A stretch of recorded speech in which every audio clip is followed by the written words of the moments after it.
Italy on lockdown, the sweeping quarantine affecting a quarter of the population. The scramble for the last trains out of town. Meanwhile, here in the U.S., the virus has spread to more than half of the states. New York now under a state of emergency. Cases doubling in a day. Our own reporter behind closed doors. This is quarantine, and it's a very, very strange experience. Dellavedova. Plus the impact on sports. No audiences, I ain't playing. What players are saying, and Dr. Ashton answering your questions this morning.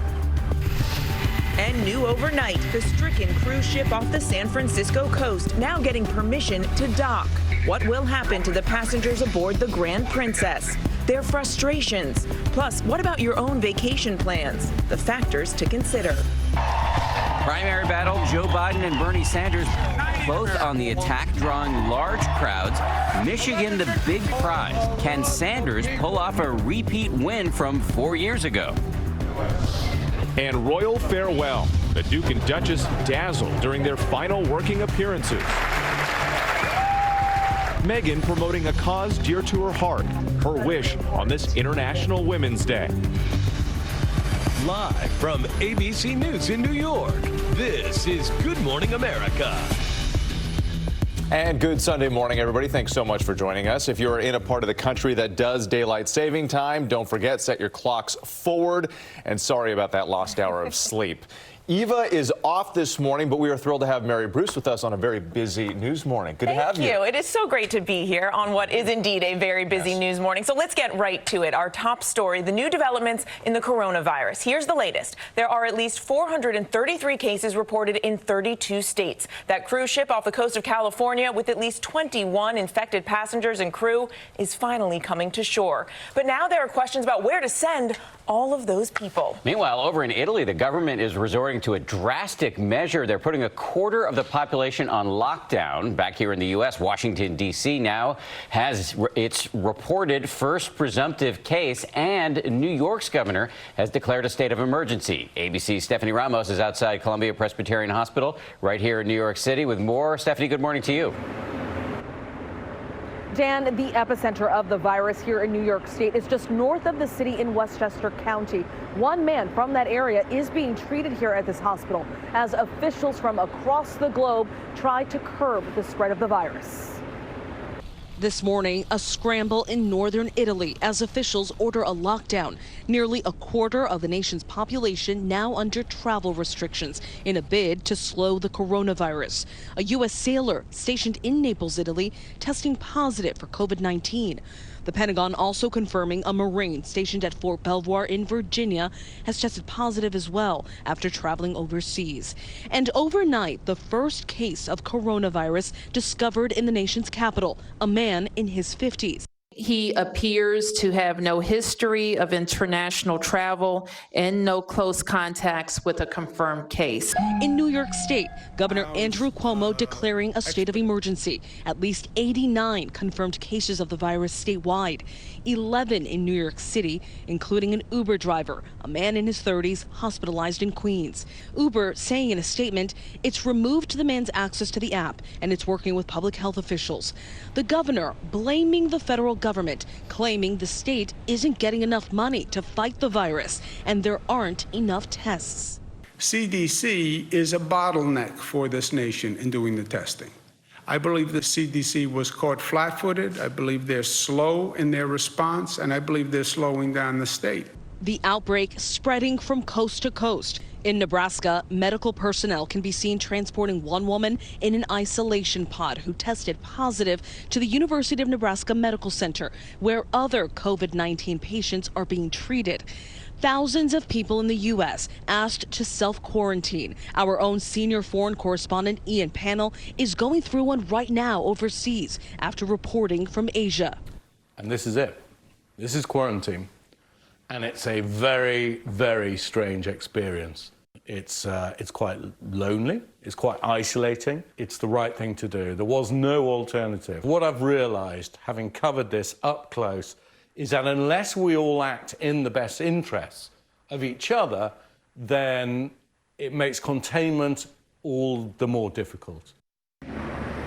The first batch of CDC testing kits went to California and Washington State. The CDC says initially there were some manufacturing issues with the testing kits, but those issues have been resolved. They say by Monday, an additional 600,000 kits will be made available to public health labs. Dan. People very eager for those tests to get out there. Stephanie, thank you. Let's get the latest now on those 3,500 people stuck on that cruise ship off the coast of California. After sailing in circles for days, they will finally be coming ashore. And ABC's Matt Gutman is in San Francisco with much more on this story. Matt, good morning to you. Hey, good morning, Dan. This is still very much a plan in progress, but after 4 days of uncertainty, just a few hours ago, passengers aboard that ship finally notified that they will be offloaded just across the bay from me in Oakland on Monday. But one of the reasons for the rising sense of urgency, I'm told that over 1,000 people aboard that ship are in that most vulnerable of age groups, 70 and above. Hours ago, salvation at sea for the 3,500 people aboard the Grand Princess cruise ship. Know that our leadership is strongly advocating for all of the guests and crew currently on board Grand Princess and urging the government to help us get our guests safely ashore as quickly as possible. The ship's captain then amending that. The ship will now be docking Monday, allowing passengers to finally disembark at the Port of Oakland. Those with medical conditions will be screened and placed in isolation. Those from California will be sent to facilities in-state. Others will be sent to out-of-state facilities. And overnight, the Grand Princess taking on drinking water and hygiene kits. But frustration and fear had been boiling over aboard the Grand Princess. With passengers stranded at sea for days, Mike Kalmana, retired sheriff's sergeant from Broward County, Florida, doesn't scare easily, though he's rattled now. To be honest with you, instead of floating around San Francisco, I kind of feel like we're floating around the drain, just waiting here to get the virus. And we're trying to get off the ship as soon as possible to get to a more sterile environment where we can make sure that we're tested. We haven't been tested. We want to be tested properly. And we want to make sure that we're safe. And with the ship forced to do pirouettes off the coast of California for days, even the Grand Princess's beleaguered captain sounding exasperated Saturday. And now Vice President Mike Pence saying that another Princess cruise is being tracked. We are tracking at this point a ship that may have shared crew with the Diamond Princess or the Grand Princess, and we've taken decisive action to hold until we do a full medical assessment of the crew on that ship. The cruise line says there are thousands aboard that ship. There's concern about a crew member who might have been exposed from a previous Grand Princess cruise. On shore, preparations mounting, tents set up in San Francisco as police are now being dispatched to hand out coronavirus flyers. Officials clearly trying to avoid the kind of disaster we saw on the Diamond Princess off Japan, in which about 700 people were infected. But there's still a fair amount of uncertainty here. We do know that the crew will be kept on board the Grand Princess for about 14 days. We do not know how long or exactly where and which federal facilities the passengers will be held in isolation. Still, the folks we're talking to are saying they're enormously relieved to finally get off that ship. Mary. Relieved, I am sure. Now, of course, thank you, Matt. As the outbreak widens, President Trump is facing more questions this morning about his administration's response to the emergency. It comes as his point man, Vice President Pence, made an unexpected visit to Mar-a-Lago. ABC's Kira Phillips is in West Palm Beach with more. Kira, good morning. Good morning, Mary. Well, Pence was already here in Florida to meet with cruise line executives, so he stopped by for a quick visit with the president. Meanwhile, public health officials are still warning all of us that there will definitely be more coronavirus cases in the United States. President Trump has repeatedly downplayed fears of the virus spreading, trying desperately to quell the panic that you can now see in things like skyrocketing prices of hand sanitizer, which you can find bottles of now on Amazon for hundreds of dollars. Now, even though major events around the country have been canceled, the president's still refusing to call off his campaign rallies. He told me directly he didn't think it would be necessary. And overnight at Mar-a-Lago, again, the president saying he isn't concerned about coronavirus getting closer to the White House. Now, as you know, Democrats have increasingly criticized Trump for mismanaging this outbreak and fueling the panic by contradicting those experts that have been advising him. And when it came to the Grand Princess, which we were just talking about, the cruise ship off the coast of California impacted by this virus. The president disagreed with his task force, saying he didn't want it to dock because he didn't want the number of cases in the U.S. to jump. Then on Friday, there was President Trump at the CDC wearing a bright red Keep America Great cap, calling Washington's Democratic Governor Jay Inslee a snake after the governor of the hardest hit state so far criticized the administration's response to the virus. So, Mary, bottom line, as this virus continues to spread, so does the bureaucracy, the disorganization, and the mixed messaging. Kira, thank you so much. Whit? All right, let's bring in our chief medical correspondent, Dr. Jen Ashton. So great to have you back on this. We've got a lot to get to. First, I want to go to that big lockdown that we're seeing in Italy. We saw something similar in China. They've actually seen a drop in the numbers there.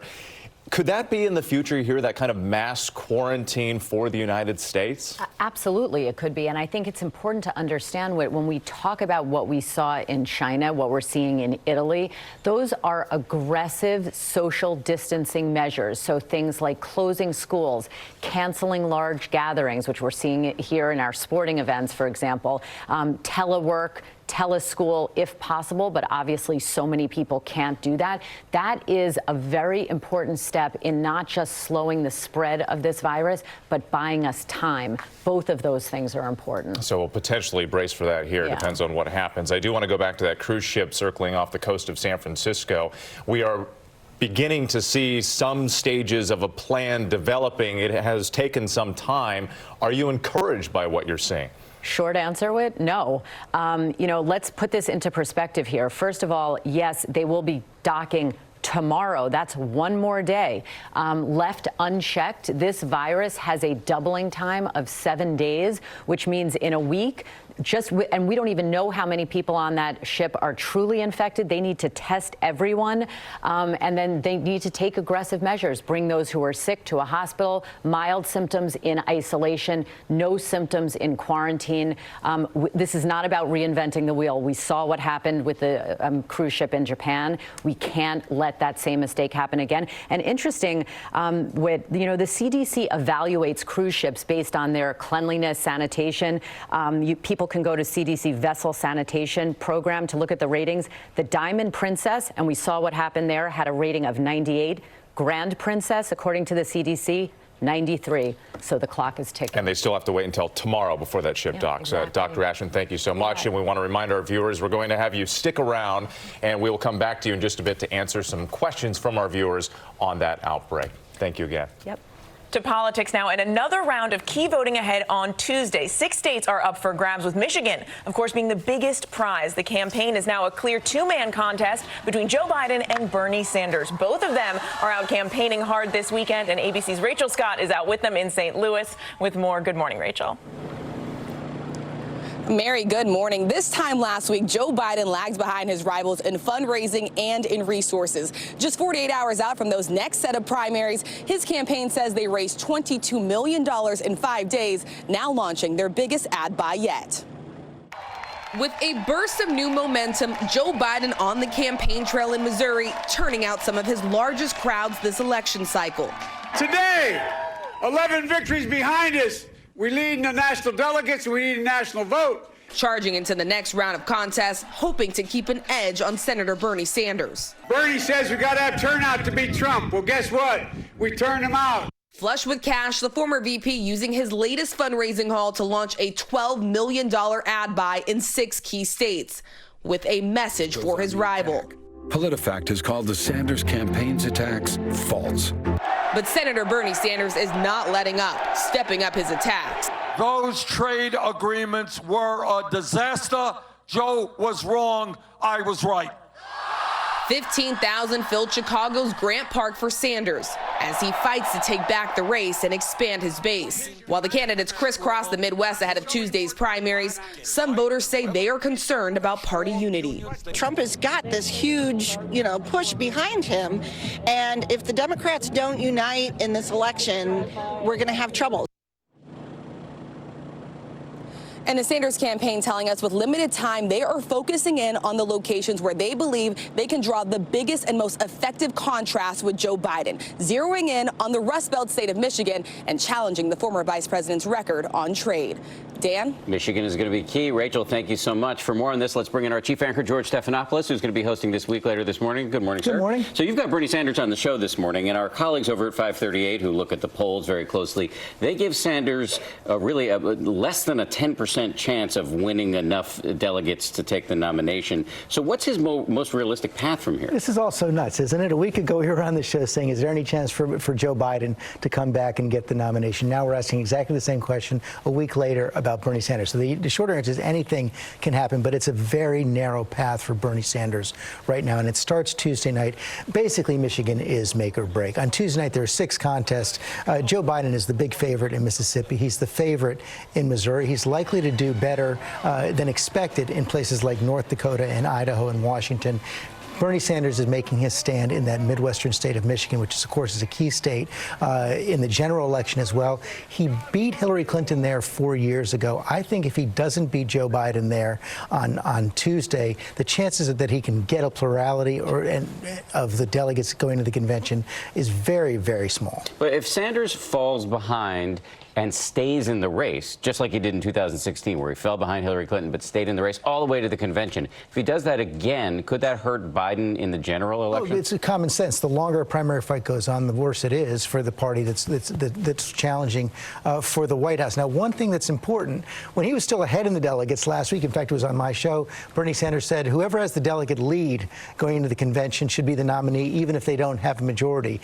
Will he stick to that? If he does, it's very possible that by the end of this month, Joe Biden is on a path to be guaranteed having the lead going to the convention, which will put hard questions to Bernie Sanders. Speaking of hard questions, let's talk about the coronavirus and the hard questions that are being asked of the Trump administration this morning about their handling of this crisis. There are critical stories in the Post, the Washington Post, and the New York Times this morning taking us behind the scenes as the White House braced for this virus. What are the political risks for the president going forward? Huge. All presidents are judged by how they handle crises, but the most important impact here is for the president's political fortunes is the economic impact going forward. We saw the president, his greatest calling card for re-election was the strength of the economy, the strength of the stock market. It's been down 10% over the last couple of weeks.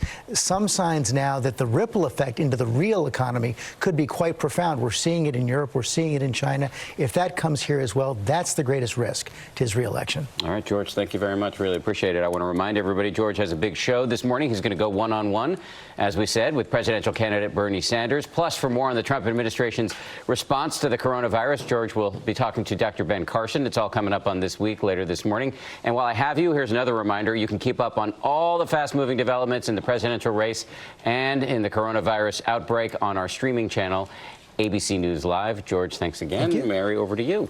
Now time for the weather. Rob Marciano is here. Good morning, Rob. Good morning, Mary. Great to have you up here in New York. We are watching a fast-moving fire that hopefully will calm down a little bit later today and tomorrow. But this is what was going on in Beaver, Oklahoma yesterday. Just over 10,000 acres was this fire, and it caused some evacuations in this small town. Windy, dry conditions. That'll sort of be the case again today, but we're looking for this next system that's hitting San Francisco to bring a little rain to the plains, and that will help things out. San Francisco hadn't seen rain in 37 days. This is their wet season, so that is remarkable, the dry February that they had. This system getting through the Intermountain West, it does get into the plains. This will help the fire situation in Oklahoma, Kansas City, back through Tulsa, seeing rain tomorrow, and then eventually getting into the Northeast. This doesn't look like that big a deal, but some rain from D.C. to Boston. And the next system coming in, this does look like a big deal for Southern California on Tuesday.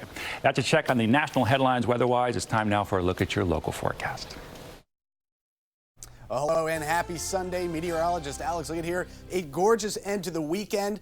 59 degrees by 2 o'clock. Should reach the low in mid-60s later on this afternoon. Light winds, full sunshine. Have the sunglasses handy. Tomorrow, even warmer. 72 degrees to start the work week. We will have a cold front, bring the chance for some scattered showers on Tuesday. Back in the upper 60s. Still in the lower 60s on Wednesday. Rain chances late that afternoon and evening. Possibly for some lingering showers Thursday morning.